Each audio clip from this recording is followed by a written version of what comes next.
Definitely. Ditto to all of that. First of all, I would not be my mother's child if I did not first thank Libra, SEI, and her staff, Kristen, Dante, who's not here, and the many other faces that I don't know, who are part of this incredible organization doing incredible work here in the greater Portland area.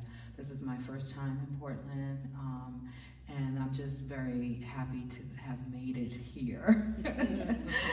It's been a long time coming because I have family here and have always made it a point to visit, but sometimes things happen when they're supposed to, and I am here today and for this purpose and for this reason, which is central to my heart in terms of my uncle's legacy and his words being experiencing a reemergence into the public discourse. It's something that I witnessed happen with Malcolm's legacy in the 90s. It was almost like, his spirit rose up and forced America to reckon with who he really was. And a similar thing is happening much later, but now with my uncle's legacy. He, experienced a great deal of critical acclaim and a type of fame that was unusual for writers of his day. But interestingly enough, he was not acknowledged ever by any American award systems. He never won the Pulitzer Prize. And not to say that this is important, but he just never experienced, while he was alive, the type of, acclaim that he's experiencing now, and people really, really wanting to hear his words and experience his wisdom and his prophetic voice, and how so much of what he wrote and what he says speaks to what we are experiencing today. And it's really incredible to witness, having known him, having grown up around him. And, it's bittersweet because I kind of wish he were here to witness, the fact that his words were not written in vain. He once said that I am worth more dead than I am alive, because he recognized that we kind of give our icons and the people who, sacrifice so much on our behalf as a community, as a nation. Often they don't get recognized till much after they have passed. So the film is difficult for me to watch for all the reasons that were mentioned, because it's the heavy lifting that we don't want to do. Often we don't want to discuss how Hollywood and the media in general are complicit in communicating a message of the dehumanization of Black people. We kind of like to say the racists are the ones who are wearing the hoods and the capes, the hoods and carrying torches and burning crosses, or skinheads, and we don't like to talk about how it shows up in our everyday life and how it's part of a machine constantly pumping out images that depict Black people in dehumanizing ways, and how that goes on to impact how we are treated in society. It's quite simple. You see an image over and over again, and you're told that that image is less than, and then it transfers over into how those people are treated in a day-to-day. So that is the power of the film, because it's inescapable, and you're not allowed to get off the hook and say, well, I'm not one of those types of racists. I'm not one of those types of people who feel that way. But in many ways, everyone is complicit in this, because we support these institutions that continue to pump out these images and these narratives that continue to kind of hide behind this purity, whiteness as purity, and Blackness as, demonic and inferior. That's one part. And then because, it's family, watching pictures, of my mom on the screen, and just imagining as a young woman her having to go and announce to my uncle that, another one of his friends had been assassinated.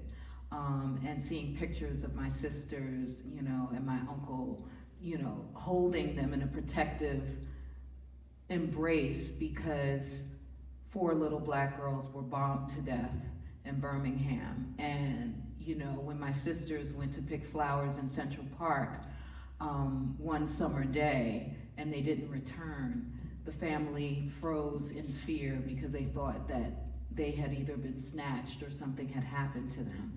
So these stories are very personal for me, and I remember the kind of fear that gripped my family post the civil rights movement because of all the things that had happened to people we knew and people we cared about, and the sacrifices that they made, and we often feared for my uncle's life because, as you see in the film, he was deemed a national threat because of his writings. It sounds absurd, but it was the reality. So there was a lot of fear, and so it's for all the reasons that were spoken of, but then also the personal reasons. The film is riveting and brings to mind a lot of things for me. But what I'd like to learn from you is, why so many of you decided to come see this film, and what the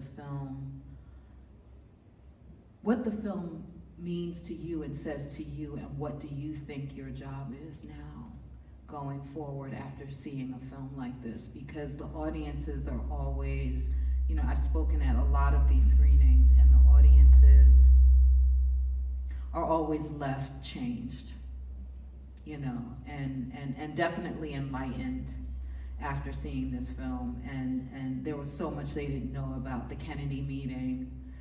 These were writers, Lorraine Hansberry. They weren't political activists. Well, they were, let me not say that, but they were not the dubbed political activists of their day, you understand? But they took a chance and they went and sat and spoke with the Kennedys, and that's a piece of history that a lot of people don't know. So I want to know from you what seeing this film, what you learned from it and how it has impacted you.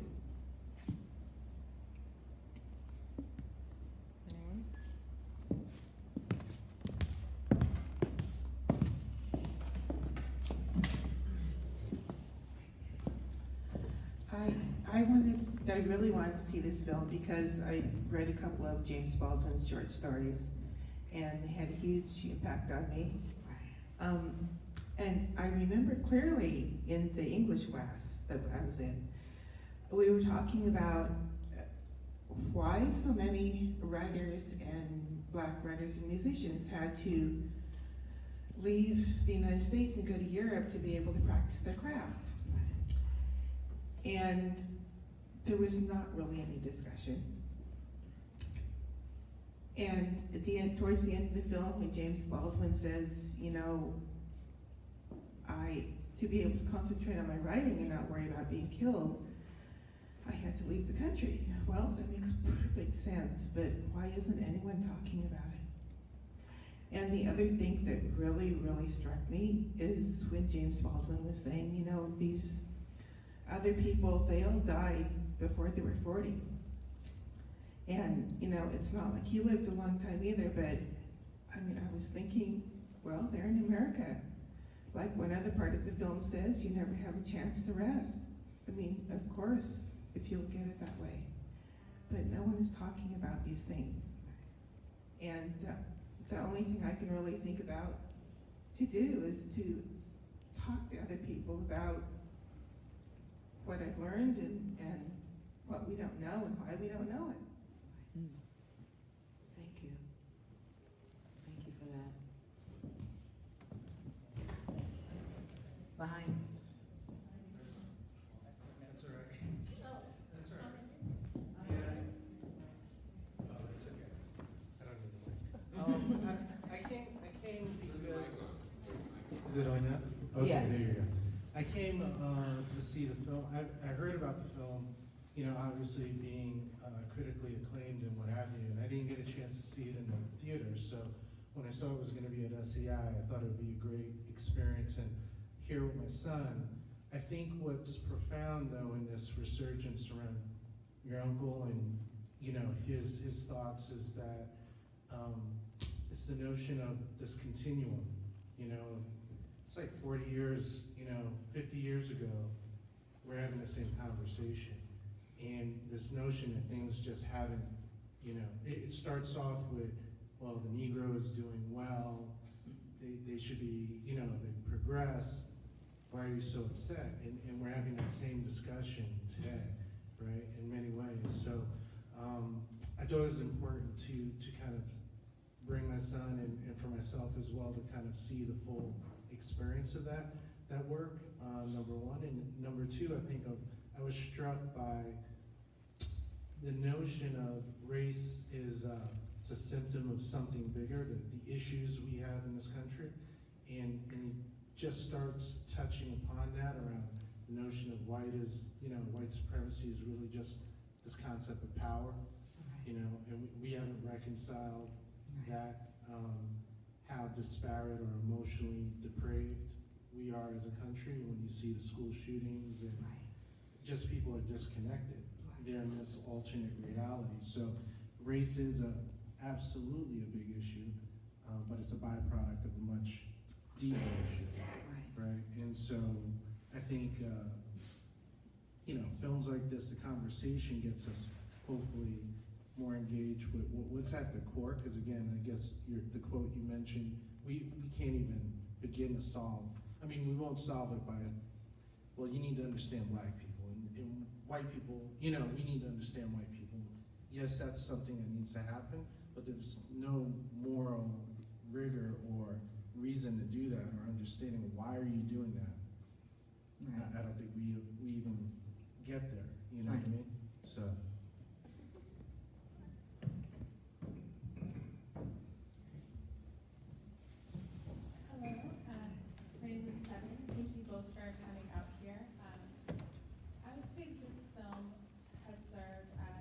Motivation for me.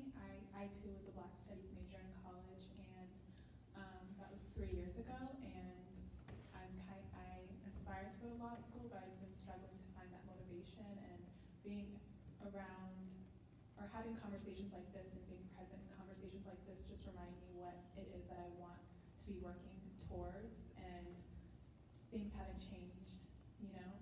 They're not getting worse. They're kind of getting better, maybe, I don't know, but things haven't changed, and this definitely served as a motivation for me, so thank you both.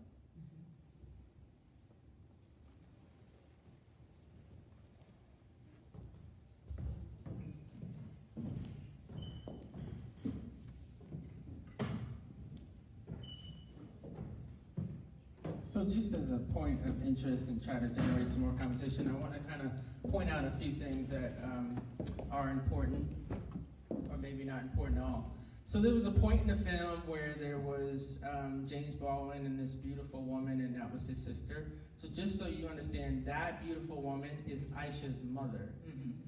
The Gloria woman is Aisha's mother. And then another point of reference is the fact that we have a Black Studies professor in this room, right? And so the things that you're saying are so profound in the fact that he's educating other children that will be moving forward and maybe even taking this film to another level and acknowledging and being critical in a way that we've never done before. And then to bring it back to what we do here at SEI, you know, there's different ways that you are community focused and drive and build legacy. And we talk a lot about legacy here at SEI because there's a lot of legacy being built. Generations after generations, we're helping children identify what their potential is and whatever they're gonna be. You know, our president and CEO always says Martin didn't know that he was Martin, right? So you never know that until you start moving towards passion. And it is so important. Some of the things that we talked about and the fact that James Baldwin was never acknowledged in his living being, right? But there's this element of living that is continuous and eternal in the fact that his passion and his desire for us to be elevated as human spirits is still living. And so how as a people can we continue to do that? How can you